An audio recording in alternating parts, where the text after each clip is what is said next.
شنقريحة ينقلب على تبون ويتولى رئاسة الجزائر، والجيش الباكستاني يزور المغرب لتوقيع اتفاقيات مزلزلة. السلام عليكم.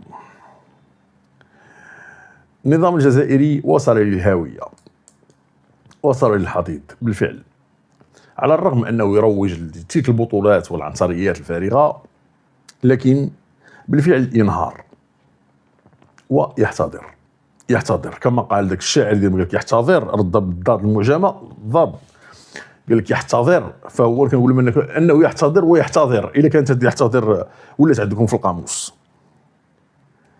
تقرير ثقيل جدا يكشف ان شنقريحه امر الجيش الجزائري بوضع تبون تحت وصايه ورقابه 24 ساعه، يعني على مدار الساعه. تبون دابا ما بقى يقدر يدير حتى شي حاجه، تبون جا العطش بغى يشرب كاس ديال الماء كيدوز عبر الجيش الجزائري ولا مراقب. والاشكال فين هو؟ الاشكال هو غيجي من عند الذراع الايمن ديالو المقرب منه اللي هو ذاك بوعلام اللي هو مدير ديوان الرئاسه. اسمع اش غيوقع.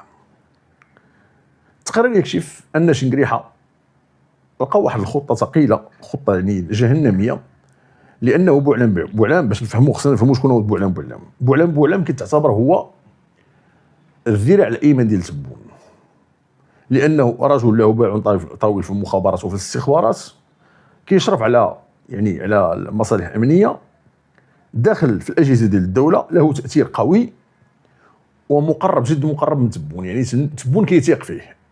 وهذه واحد السنه ونصف تقريبا كان سيدي مشى لفرنسا بامر من تبون، ومشاو التقى بالعناصر ديال المخابرات الفرنسيه دون اذن ودون اخبار ودون علم الجيش الجزائري، ما علم لا شنقريحه ولا غيره. وانكر الامر وكشفوها هما، ربما شي حد تما شي عامل وصل لهم ولا شي حاجه، وفي الاخر واجهوا بهذه الحقيقه هذه، يعني ان هناك شيء ما يطبخ. طبعا شنقريحه كيعرف ان بوعلام ماشي سهل، وانه غادي يخلق ليه غير المشاكل الا خلاه، او انه دخل معاه في مواجهه. اشنو دار؟ قرر باش يتحالفوا وياه وديروا واحد المخطط جديد اللي على اثره اولا تبون كما قلنا وضع تحت الوصايه وتحت الرقابه.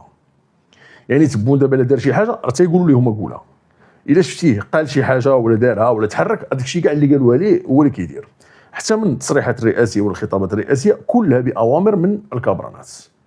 الا ما دازتش عبرهم ما كيعطيهمش الحق. اوكي، اشنو داروا دابا؟ نضوا سيدات الجوج هادو الثنائي فرضوا عليه حصار، وخرجت انباء تقول ان شنقريحه تيحضر بوعلام لتعويض تبون، يعني بوعلام غيولي هو الرئيس بين قوسين ديال الجزائر بطريقه او باخرى. طبعا بلا ما يطرح لك ذاك السؤال ولا تبدا تقول وكيفاش على من هو الرئيس كيتعين. يا اخوان، حنا كنهضروا معاك على ما هو حقيقي، ماشي ما هو شكلي، ما هو كيبغيو يبينوا لك. السيد غير حاطينه تما، كنعرفوا ان تبون ما هو الا واجهه مدنيه للحكم العسكري. هو الجزائر فيها حكم عسكري خالص 100%، ولكن ما قادرينش شنقريحه غير دابا ما يقدرش، غتجي خطيره وعيب، وانه يخلق مشاكل وبلبله وعزله دوليه اكثر من واعيين باش انه يجلس هو على العرش ويقول لهم انا سيدي انا هو الرئيس وانا هو اللي كنحكم وانا كذا. ما كرهش هو يدير هذه القضيه، ولكن ما قادرش يديرها. اذا اش خصو يدير؟ خصو ما يبانش في الواجهه، حاط واجهه مدنيه اللي هو تبون. لكن تبون حسب ما يبدو حسب التقارير بحال بدا كيتيق في راسو، بدا كيسحب راسو انه بالفعل رئيس، بغى يبدا يخرج على الطوع ديالهم وعلى الامره ديالهم. فبالتالي اش غنديروا؟ غنجيبوا واحد اخر اللي هو يمكن يدوز امام الجزائريين وعنده نوعا ما شويه الخبره وعنده تاثير، وفي نفس الوقت غنستافدوا غنتقيو شره، اللي هو بوعلام. فانقلب 180 درجه ولا مع الاخرين اللي هو الجيش الجزائري ضد تبون ويفرض عليه الوصايه والحصار. اوكي، بوعلام خصنا نعرفوا واحد القضيه، انه السيد شنو هو المنصب اللي تيشغل رسميا؟ هو مدير ديوان الرئاسه، هذا هو الدور ديالو، لكن هذا رسميا. اما فعليا وبشكل غير رسمي هو كيصرف على الاجهزه الامنيه والمخابرات الجزائريه كلها، معطيه هذه الصلاحيات، لانه النظام الجزائري يعني النظام العسكري عنده فيه واحد النوع من الثقه المهنيه، ماشي كنهضرش على الثقه الشخصيه، كنهضر على الثقه المهنيه، كيثقوا فيه مهنيا، عارفينه انه يعني السيد محرب، لا بغينا نقولوا ودابا شنو داروا؟ شدوا الجدول الاعمال ديال تبون يعني باوامر من شنقريحه وبالتنفيذ ديال بوعلام اصبح يخضع لرقابات دقيقه ولا يمكن اتخاذ اي خطوه دون موافقتهما. هاد الثنائي يشدوا تبون داروا الوسط، يعني تبون ولا كيبان لك تماك غير جوته كتحرك. واحد الخطوه اللي هي خطيره جدا. واولا اش ولاو كيديروا دابا؟ كيشدوا تبون كيزيدوا المشاكل. كل ما هو يحمله المسؤوليه، اسمع مزيان، سواء امام الشعب ولا امام الدستور، يعني في اطار مخالفه الدستور، ولا امام القانون، اش كيديروا؟ كيزيدوا لها تبون. خليني نشرح لك هذه النقطه مهمه جدا.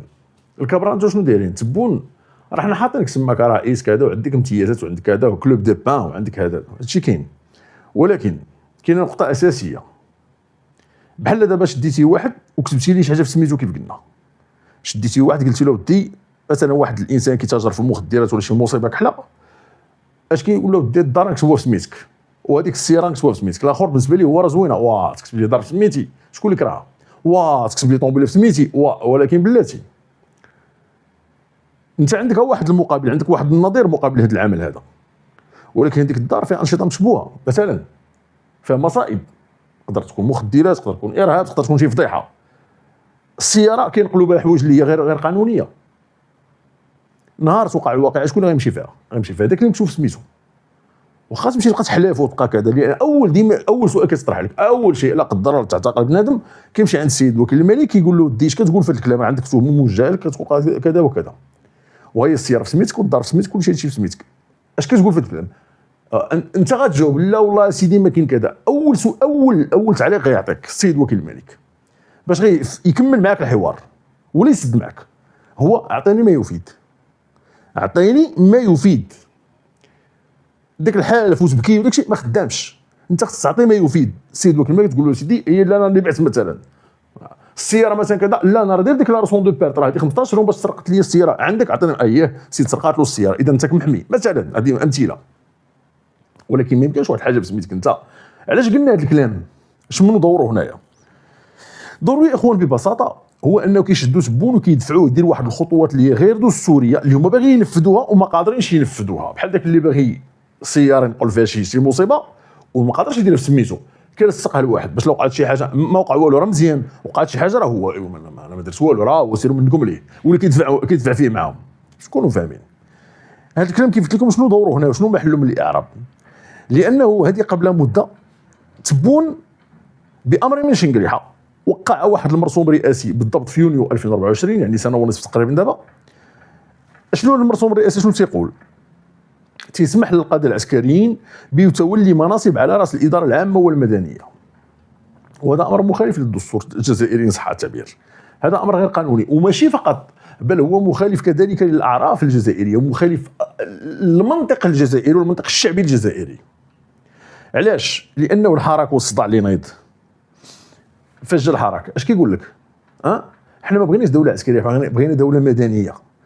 بماذا ينادي الجزائريون؟ بدوله مدنيه. بغاو هما دوله مدنيه، ما بغاوش باش حاجه اخرى. فبالتالي وبناء عليه شنو وقع هنا؟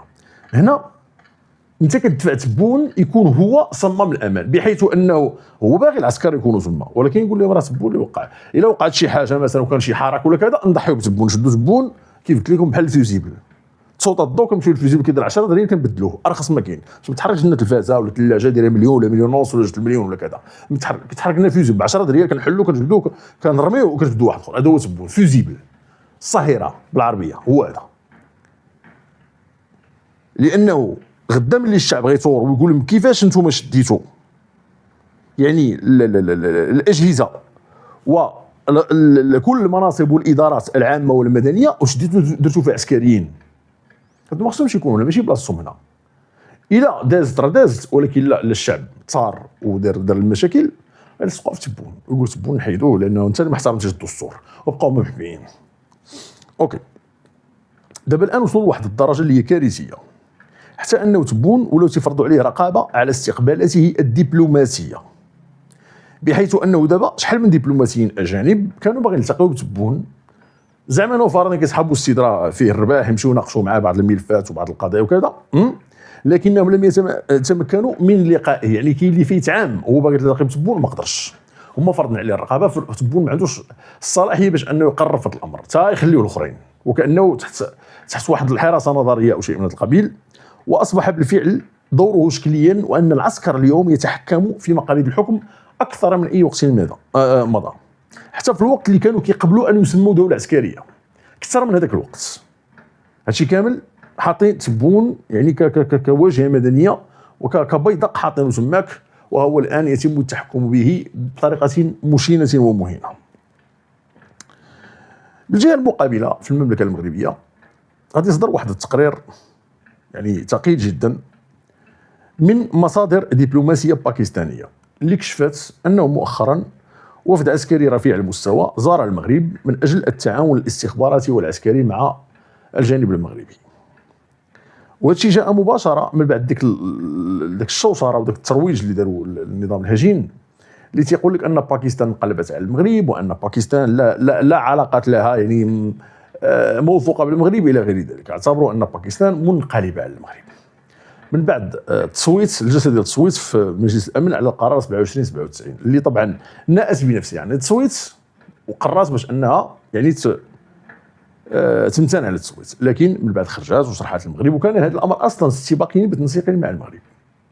التنسيقات مع المغرب دارت هذا العمل لان عندهم قضيه الكشمير، فبالتالي ما يمكن لهمش ياخذوا واحد التوجه في اخر المطاف ينقلبون عليه في الملف الذي هم طرف رئيسي فيه. المصادر الدبلوماسيه الرفيعه الباكستانيه تقول ان الطرفين قد وقعا على عده اتفاقيات تهدف الى تقويه الروابط بين البلدين في عده مجالات، وابرزها المجال العسكري، خصوصا المجال العسكري. وكنعرفوا ان باكستان القوه ديالها خصوصا في المجال العسكري. طبعا ماشي فقط المجال العسكري، كاين المجال الاقتصادي، كاين المجال الامني، كاين مجال الاستخبارات ومجالات اخرى وصناعي، ولكن ركزت على المجال العسكري مع المملكه المغربيه. هذه البعثه العسكريه الباكستانيه اللي جات المغرب زارت المغرب تضم ممثلين عن القوات البحريه والبريه والجويه في زياره وصفت باول زياره، اسمع مزيان، اول زياره ثلاثيه او ثلاثيه الخدمات لوفد عسكري للمغرب لاول مره، لان كتضم كيف قلنا ممثلين عن القوات البحريه والبريه والجويه. اشنو الدور ديال الاتفاقيات؟ التقاط الصور كما كيقول النظام الهجين؟ تبادل الهدايا؟ لا، بل كانت هناك مباحثات على مستوى، واتفق الطرفان على اثرها على تعزيز التعاون الدفاعي على مستوى جميع الاصناف العسكريه، من تدريبات مشتركه وتبادل الخبرات ونقل صناعات عسكريه وتكنولوجيا متطوره للمغرب. هادشي كلشي اتفق عليه المغرب مع باكستان، وهذا الامر كيحيلنا على واحد النقطه اساسيه اللي هي تنويع الشراكات. المغرب واحد من الاسباب ديال النجاح ديالو الحمد لله هو تنويع الشراكات. ركز المغرب على تنويع الشراكات، ما كيركزش على بلد واحد بحال كيف وقع النظام الهجين مع روسيا وانقلبت عليه واصبح يعني محبطا فاشلا وعاد بخفي حنين. بل المغرب كينفتح على دول، ووحده من الامور اللي هي مهمه جدا اللي خصنا نركزوا عليها كيقوم بها المغرب هو انه كيشد حتى دول اللي كتكون عدو اللي بعضها وكيتحالف مع هذا البلد وهذا البلد. وهنا كنرجعوا لحليف وشريك موثوق، حليف وشريك موثوق. تصور معايا باش تكون انت حليف وشريك موثوق للهند وحليف وشريك موثوق للعدو اللدود ديالها اللي هو باكستان والعكس صحيح، خص يكون سميتك المملكه المغرب ماشي اي بلاد كديرها، باش انك تكون عندك شراكات مهمه جدا مع الولايات المتحده الامريكيه وتكون حليف موثوق لها، وفي نفس الوقت عندك شراكات ثقيله ومهمه مع روسيا اللي كتعتبر الخصم، فخص يكون سميتك المملكه المغربيه. يعني انك انت فرضتي الاحترام ديال الجميع عليك، وفرضتي واحد التوازن في علاقاتك مع الجميع، والجميع في نفس الوقت يحترم سيادتك على صحرائك ويحترم وحدتك الترابيه. فهذا هو المغرب. كما قلنا هذا اللقاء تم خلاله اجراء مباحثات على اعلى مستوى، يعني بين الوفدين، الوفد اللي جاي هو الوفد المغربي او الجانب المغربي ماشي الوفد، و نفس الوقت وخرج النظام الجزائري لا زال يروج يقول لك انه باكستان انقلبت على المغرب. كيفاش باكستان انقلبت على المغرب؟ ونحن نتحدث عن باكستان انها امتنعت عن التصويت، والجزائر نفسها امتنعت عن المشاركه في التصويت، ماشي امتنعت عن التصويت، بل امتنعت عن المشاركه في التصويت. فلا يصح الا الصحيح. فاللهم اجعل كيدهم في نحورهم، وعاشت المملكه المغربيه الشريفه، ولا عاش من خانها، ولا غالب الا الله. كنشكركم على المتابعه، كنشكركم على وقتكم الثمين، وكنتمنى الحلقه نالت اعجابكم وكانت عند حسن ظنكم ومستوى تطلعاتكم. الى عجبتكم ما تنساوش تعطيونا لايك، شاركوا معنا في القناه، خليونا تعليقاتكم، ديروا واحد شير او بارطاج من فضلكم لتعم الفكره والفائده. كيحييكم اخوكم طارق حجاب، واستودعكم الله، والسلام عليكم ورحمه الله.